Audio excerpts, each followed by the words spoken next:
야곱이 삼촌 라반의 집에서 20년 동안 살다가 드디어 가나안 땅으로 들어가게 됩니다. 하나님께서 이제 내 조상, 내 집으로 돌아가라는 명령을 따라서 가나안 땅으로 들어가게 되는데, 또한 뿐만 아니라 하나님께서 야곱을 위해서 마하나임, 천군 천사들까지 보내주셨습니다. 근데 가나안에 들어가기 전에 야곱이 고민이 생겼습니다. 20년 동안 과연 형 에서의 마음이 풀렸을까? 그래서 한번 형 에서의 마음을 떠보기 위해서 야곱이 사자들을 예물과 함께 에서에게 보냅니다.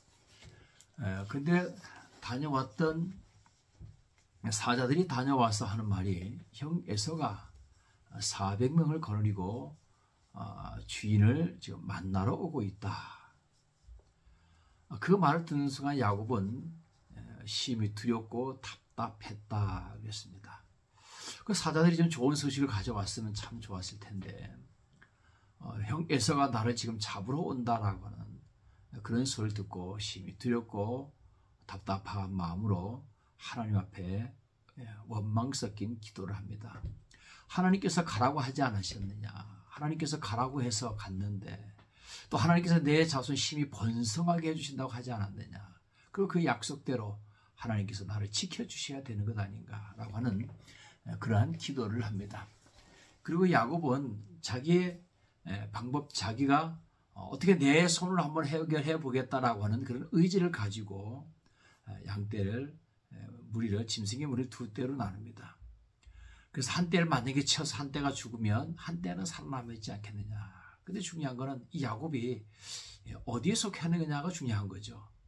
만약에 A와 B 두 팀으로 나눴는데 야곱이 A팀에 속했는데 만약에 형 에서가 와서 A팀을 쳐버리면 야곱이 죽잖아요. 그러니까 이것도 해결책이 안 됩니다. 그래서 할 수 없이 약 580마리나 되는 많은 짐승의 무리들을 1진과 2진과 3진으로 나누어서 형 에서에게로 보냅니다. 그렇게 하는 목적은 다른 거 아니죠. 계속적으로 보내면서 형 에서의 마음이 누러질 때까지 기다리는 거죠. 만약에 이런 문제가 없었다면 야곱이 가장 먼저 앞서서 형 에서를 만나러 갔을 텐데, 지금은 그 반대입니다. 어떻게든지 형 에서의 마음을 누그러뜨려야 되니까 제일 늦게, 제일 뒤에 서서 1진 보내고 2진 보내고 3진 보내고 제일 뒤에 서서 야곱이 따라가게 됩니다. 근데 결국 이것도 성공하지 못하고 예물만 보내놓고 본인은 막상 가지 않습니다. 그리고 밤새 고민하다가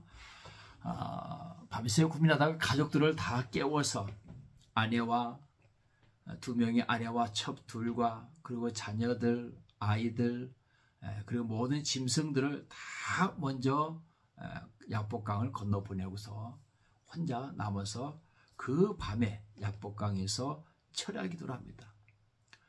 천사와 씨름하는, 어떤 사람과 씨름한다고 했는데 나중에 보니까 그 어떤 사람이 하나님이었던 거죠. 밤새 씨름을 하면서 제발 좀 놓아달라, 나 좀 가게 해달라, 내게 축복하지 않으면 놓아줄 수 없습니다. 밤새 씨름하면서 야곱이 놓아주질 않으니까 허벅지를 쳐서 허벅지가 뼈가 위골되는 그러한 부상을 입게 됩니다. 자, 그래서 결국은 야곱이 밤새 야복강에서 철하기도 한 후에 축복을 받아내는 것뿐만 아니라 너희의 이름을 이제는 야곱이라 하지 않고 이스라엘이라고 하겠다, 이름까지 붙여주고요. 또 야곱 자신도 그 싸움에서 내가 이겼으니까, 축복을 받았으니까 얼마나 감사하고 기쁩니까? 그래서 내가 하나님의 얼굴을 배웠는데도 불구하고 내가 죽지 않았다 해서 그곳을 브니엘이라 이름을 지었습니다. 자, 이렇게 해서 드디어 야곱이 응답을 받고 에서에게로 갑니다. 가보니까 가족들은 다 그냥 온전히 다 있어요. 아내들, 자식들, 그리고 또 미리 보냈던 모든 짐승들까지, 예물들까지 다 있는 겁니다. 그런데 형 에서와 아내들과 자녀들이 야곱을 보니까 야곱의 꼴이 말이 아닌 거죠.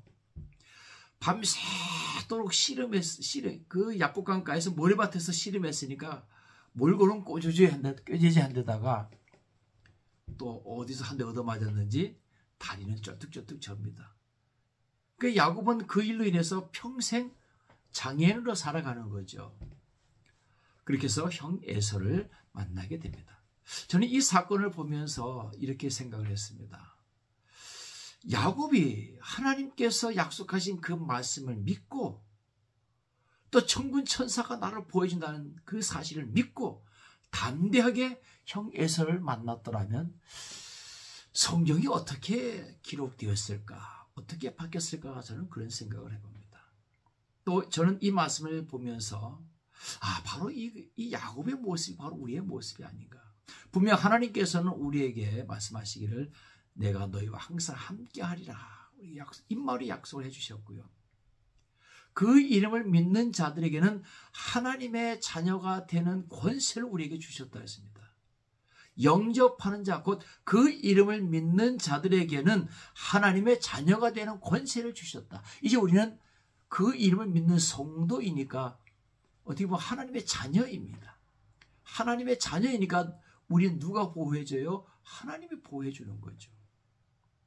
근데 우리가 막상 이 야곱과 같은 상황을 만나게 되면 우리도 역시 우리 인생을 살면서 얼마나 많은 심히 답답하고 심히 두렵고 답답한 일이 얼마나 많습니까? 야곱이 바로 나구나.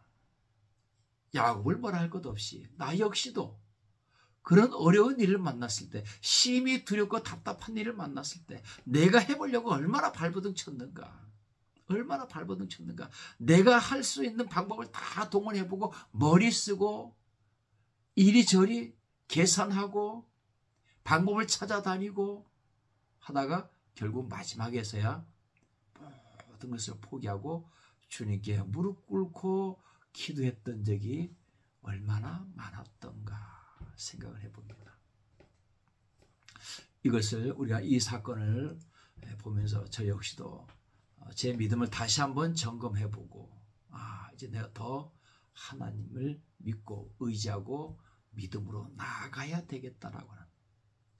이제는 우리가 쓸데없는, 물론 우리가 그런 어려움을 만났을 때에 야복강가에서의 그런 철학기도 같은 그런 간절한 기도가 우리가 분명히 필요합니다. 그렇지만 우리가 더 필요한 건 뭐냐? 하나님께서 나와 함께 하시니까 두려워하지 않고 담대하게 나아가는 것입니다. 사도 바울이 감옥에 투옥되었을 때에, 풍랑을 만났을 때에 주님께서 왜 두려워하지 말라고 했겠습니까? 왜 걱정하지 말라고 했습니까? 왜 가이사에게 가서 복음을 증거할 것이라고 했겠습니까? 사도 바울 역시도 심히 두렵고 답답한 심정이 되었을 때, 그때에 하나님께 기도했던 것이죠. 오늘 우리도 우리 인생 속에서 나타나는 심히 두렵고 답답한 일들, 앞으로도 우리가 얼마나 많이 만날지 모릅니다. 그럴 때마다 그 심히 두렵고 답답한 일이 다가오기 이전에 우리가 기도하고, 또 그 일이 다가왔을 때 당황하거나 두려워하지 않고 하나님 앞에 간절한 마음으로 기도하는 그런 성도가, 그런 주의 종들이 되시기를 주의 이름으로 축원드립니다. 할렐루야. 아멘.